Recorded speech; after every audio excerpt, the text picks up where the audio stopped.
This is exercise 12. You can see a lot of fillets in this profile. You might think this is not so easy to draw in Tensor, but you will see it's quite easy to do this. We will select all elements and we will delete them.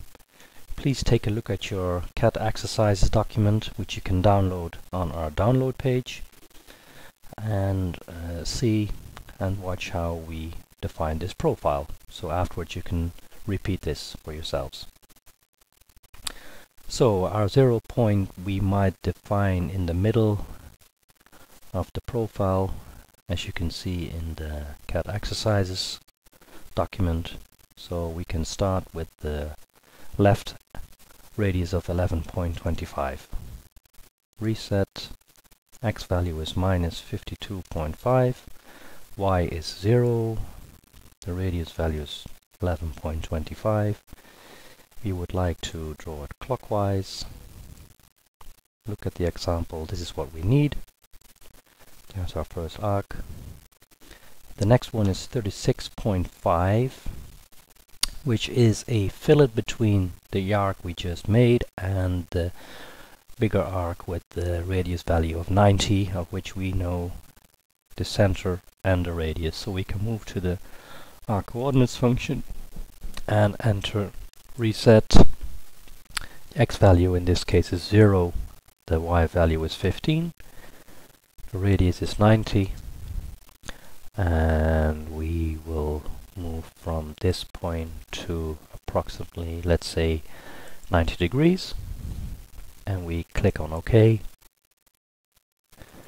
And you might think the arc is a little bit too large or too long. To help Tensor a little bit, we can move to the modify button and move to the end of this arc and make it a little bit smaller. Be aware that you changed the direction of your arc, so click on this side so the right direction returns. Leave the function and move to radius. Between these two arcs I would like to define a radius of 36.5. OK, there's your radius. Now we can define the radius of 63.75, which is on a X value of 0 and a Y value of 41.25. Radius 63.75. Our radius might start here and ends probably here. Let's see what happens, and we click on OK. View all. There's our profile.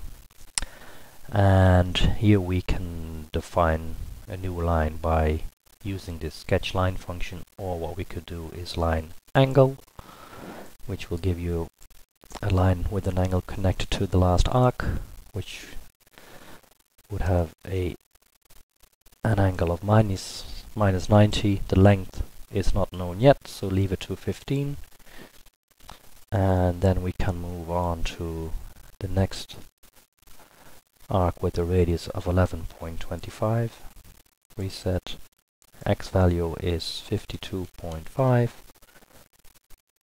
Y is 0.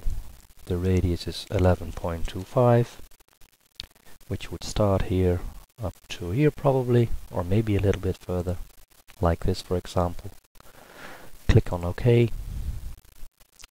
We could trim the elements, and the next radius or fillet is also 11.25, but we can only define this if we first define the R60.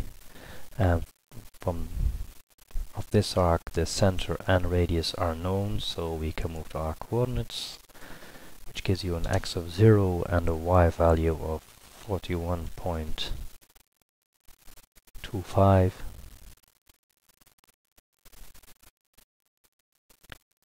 And the radius is 60, and it is counterclockwise, like this for example. And we can define a radius between these two arcs by entering a radius value of 11.25. There's our radius. Now we only need to define the 71.25 radius, so we move it back again to this arc coordinates function, x0 and the y is 30, radius is 71.25, and our arc might start here up to here. Okay. And you might want to help tensor a little bit by diminishing the arc a little bit. And now the only thing we need to do is fillet the last element with the first element, as this is the last element and this is our first element, and the radius is 18.5. Click on OK, and it will not close because I did not hit the close chain button, but now it will close our profile. So we might want to deselect all and define our first hole on 52.5 with a radius of 15 divided by 2. And let's make it a closed arc. There's our first one, which is not correct. So we move back and let's see what went wrong. It should have been the x value, y value is 0. Our radius is 7.5. There's our first arc. We can copy this, paste this, reset, and mirror the x values. So there's our second arc. So if we now want to draw some center lines, we can draw a line on 0, an X line here on Y0. We can then draw a line here on minus 52.5 and one on 52.5.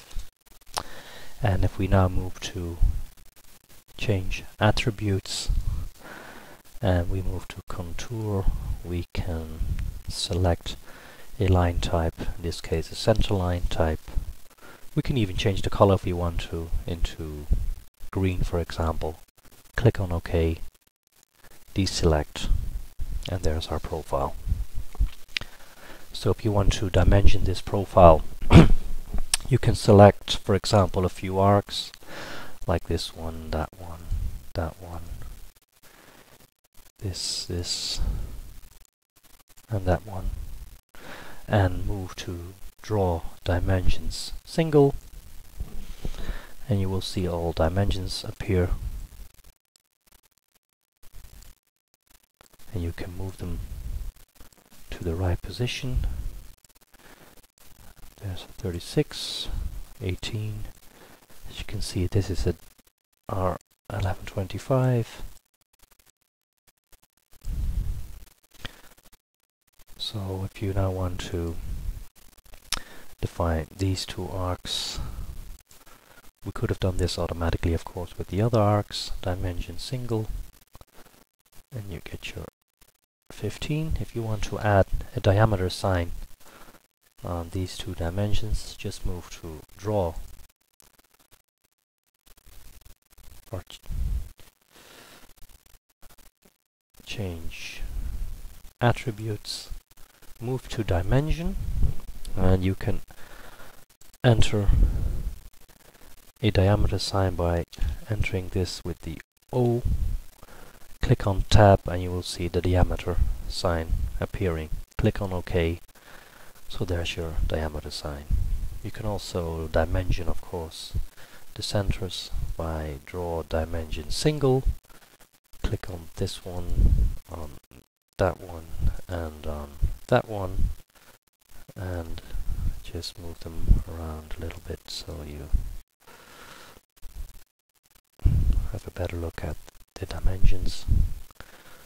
You then can dimension, of course, this point to that point and that point to that point.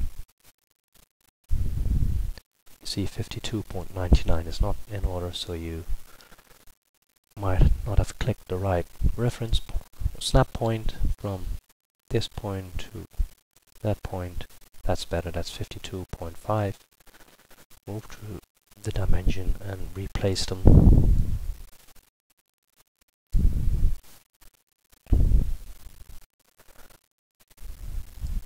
And there's your drawing with dimensions.